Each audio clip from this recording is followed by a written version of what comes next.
नमस्कार, Ram Ram. BNA network के YouTube channel पर आपका स्वागत है। मैं हूं कुलभूषण। अगर आप अभी तक हमारे चैनल से नहीं जुड़े हैं तो कृपया चैनल को सब्सक्राइब कर लीजिए।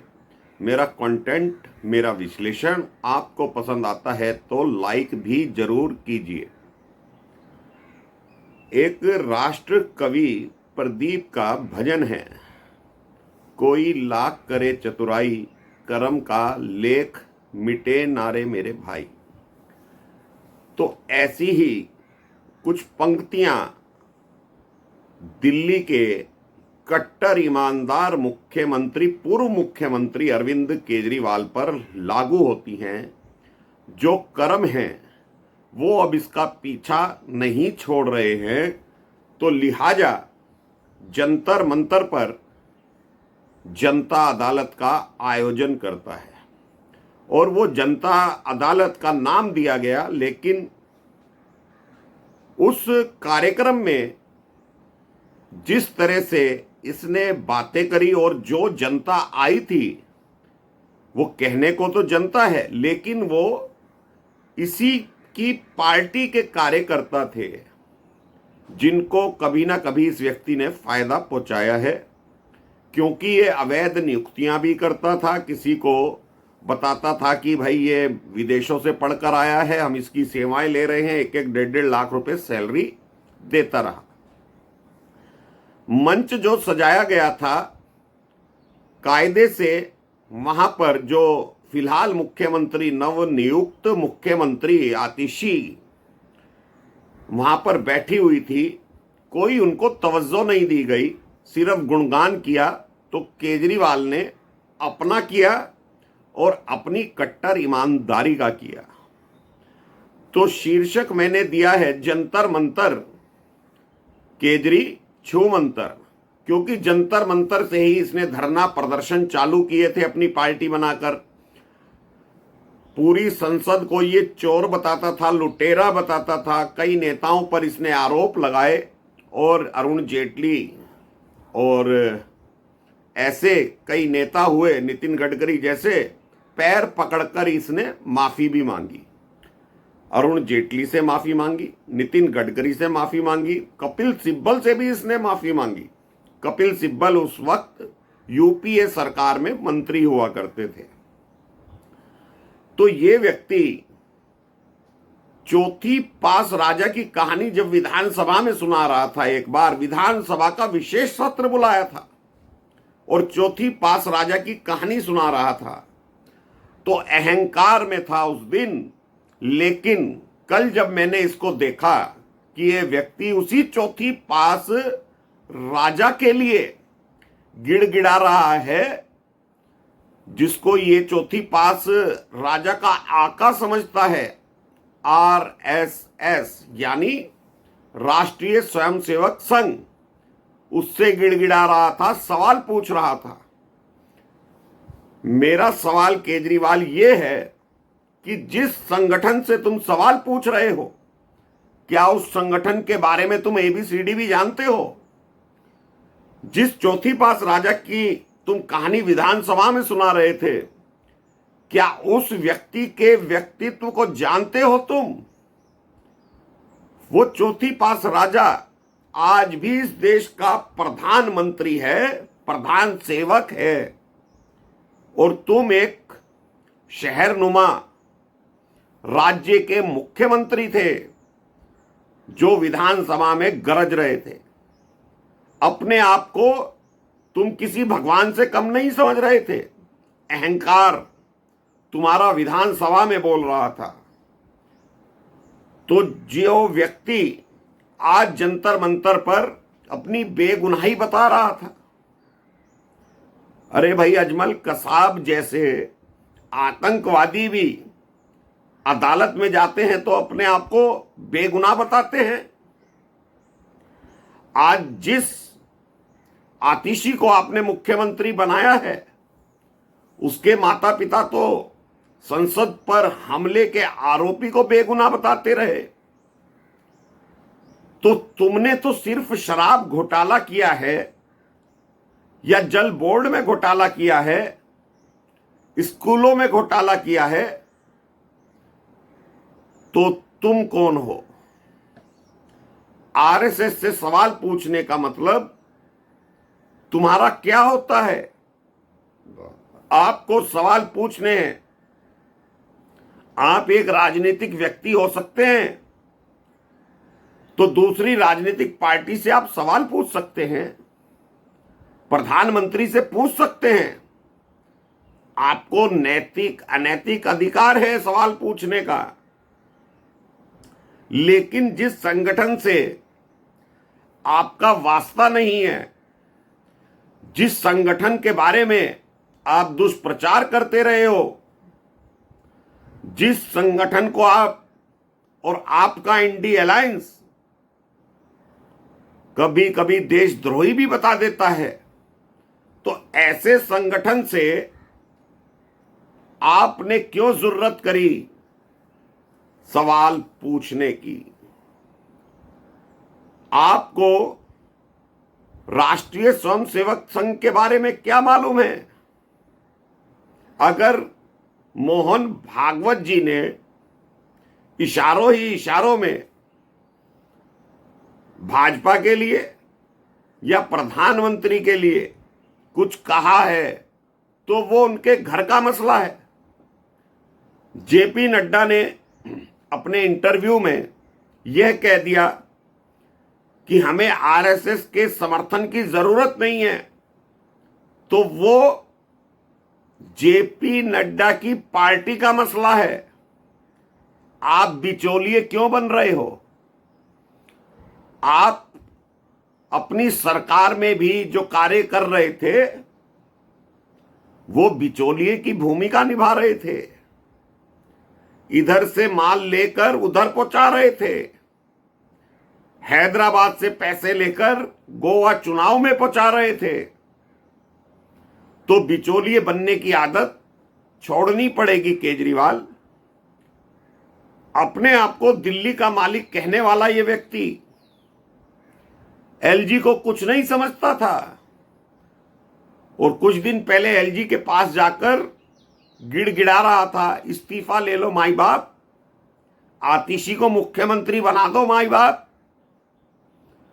तो ये व्यक्ति जो बार बार सुप्रीम कोर्ट की अवमानना कर रहा है, सुप्रीम कोर्ट ने जो शर्तें लगाई हैं इसके ऊपर, कल कह रहा था मेरे ऊपर झूठा केस लगा दिया, वो तो सुप्रीम कोर्ट ने मेरे को जमानत दे दी। भाई पूरी बात बताओ केजरी, किन शर्तों के साथ तुमको जमानत दी है? जो शर्तें, जो बंधन तुम्हारे ऊपर लगाए गए हैं ना, एक इज्जतदार व्यक्ति डूब मरता है, और तुम कह रहे हो कि मेरे ऊपर दाग लग गया, मैं चुनाव नहीं लड़ना चाहता था, मैं तो बरी होकर मुख्यमंत्री की कुर्सी पर बैठना चाहता था। जनता की अदालत में अब जाने का मन बना लिया है। तो अदालत होती है केजरीवाल। बेगुनाही का सबूत तुम्हें उसी अदालत में पेश करना पड़ेगा, जनता की अदालत में नहीं। उसी ट्रायल कोर्ट में तुम्हें अपना दाग धोने का अवसर मिलेगा। अब उसमें तुम्हारे अनुसार, तुम्हारे वकीलों के अनुसार 8 साल लगे, 10 साल लगे या 15 साल लगे। तुम इतने शातिर व्यक्ति हो, इतने धूर्त व्यक्ति हो, अगर तुम्हें अपने दाग की इतनी ही चिंता है और तुम वास्तव में ईमानदार भी हो, तो कोर्ट में एप्लीकेशन लगाओ, सुप्रीम कोर्ट में लगाओ, दिल्ली हाई कोर्ट में लगाओ, ट्रायल कोर्ट में लगाओ, कि जल्दी से जल्दी ट्रायल चलाया जाए दिल्ली शराब घोटाले का। एक एप्लीकेशन लगवाओ अभिषेक मनु सिंघवी से। वो तो तुम्हारा सैया है केजरीवाल। जब सैया भये कोतवाल तो डर काहे का। उसी अभिषेक मनु सिंघवी से एक एप्लीकेशन लगवाओ कि जल्दी से जल्दी ट्रायल चलाया जाए, दिल्ली के चुनाव से पहले फैसला सुनाया जाए कि दिल्ली में शराब घोटाला हुआ भी था या नहीं। देश का सबसे बड़ा कड़ा कानून बता रहे थे पीएमएलए का कि उसमें तुम्हें जमानत मिल गई। उसमें यह भी तो बताओ कि तुम्हारी बेशर्मी पर सुप्रीम कोर्ट ने क्या कहा है, क्या आदेश दिया है। तुम तो 3 दिन पहले कह रहे थे तुम्हारे बैंक बैलेंस नहीं है, कल कह रहे थे तुम्हारे पास रहने के लिए घर नहीं है। तो 10 लाख का मुचलका कहां से भरा केजरीवाल? 10 लाख रुपए कहां से लाए थे तुम? जब कोर्ट ने तुम्हें जमानत दी तो 10 लाख रुपए के मुचलके पर दी। तुम्हारे को बैन कर दिया सचिवालय जाने के लिए, मुख्यमंत्री का कार्य करने के लिए तुम्हें बैन कर दिया गया। वो बातें जनता की अदालत में नहीं बताओगे? शर्म आती है बताने में? तो जिनको इंटरव्यू देते हो, जिस दलाल मीडिया को पैसे पहुंचाते हो, उनसे कहिए ये सवाल पूछो और ये बातें बताओ जनता को। मीडिया को ही कह दो कि वो बता देगी। तुम्हारे को बताने की हिम्मत नहीं है कि सुप्रीम कोर्ट ने क्या कहा, दिल्ली हाई कोर्ट ने कहा कि गिरफ्तार करो इस केजरीवाल को। तो ये बातें, कोर्ट की बातें कोर्ट में ही चलेंगी, जनता की अदालत में नहीं चलेंगी। और मोहन भागवत जी से सवाल पूछने का नैतिक अधिकार ही नहीं है तुमको। आरएसएस कोई राजनीतिक संगठन नहीं है। और मोदी 75 साल की आयु में कार्य करें या 90 साल की आयु में कार्य करें, तुम इतने डरे हुए क्यों हो केजरीवाल? क्योंकि तुम्हें मालूम है अगर मोदी 100 साल का भी हो गया और वो प्रधानमंत्री बना रहा तो तुम्हारा जीना हराम कर देगा, तुम्हें उस काल कोठरी में ले जाएगा जो तुमने कर्म किए हैं, दिल्ली में विभिन्न तरह के घोटाले किए हैं। तुम जनता की आंखों में धूल झोंक सकते हो। एक ही कारण है, फ्री बिजली, और वो तुम पूरी जनता को नहीं देते हो। दिल्ली की पूरी जनता को तुम फ्री बिजली, फ्री पानी नहीं दे रहे हो, कुछ ही लोगों को देते हो। इसीलिए अन्य घोषणाएं करने के लिए तुमने आतिशी को मुख्यमंत्री बनवा दिया। मनीष सिसोदिया का पत्ता काट दिया। कहते हो जनता की अदालत में जाओगे, तो जनता की अदालत में तो तुम थोड़े दिन पहले भी गए थे।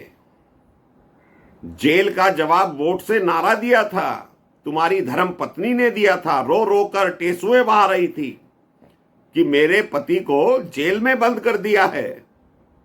क्रांतिकारी बोलते हो तो क्रांतिकारी कदम उठाना भी सीखो। क्रांतिकारी बातें करनी अच्छी बात होती है, लेकिन उस पे अमल करना और भी अच्छी बात होती है।